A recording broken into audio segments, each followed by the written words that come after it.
Hotel style fish कसा बनवायचा, तर इथे मी लाल परी मासा स्वच्छ धुवून घेतलेला आहे.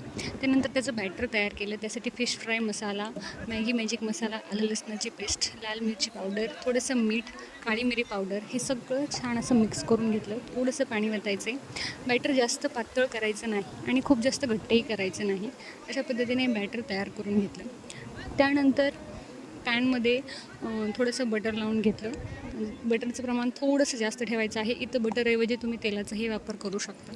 त्यानंतर या तयार केलेल्या बॅटरमध्ये एक एक फिश पूर्णपणे बुडवून घेतला. एकदम डीप बुडवून घ्यायचं आहे, कुठेही जागा शिल्लक राहता कामा नये. त्यानंतर ते डिरेक्टली या पॅनमध्ये टाकले. 2-3 फिश टाकून मस्तपैकी छान असं फ्राय करून घेतलं. एक 10-10 मिनटं दोन्ही साईडला लो फ्लेमवर. जास्त मोठी फ्लेम करायची नाही, नाहीतर जळू पण शकतं. अशा पद्धतीने घरच्या घरी हॉटेल स्टाईल एकदम चमचमीत फिश फ्राय रेडी झालेला आहे. चला पटकन सबस्क्राईब करा चॅनलला.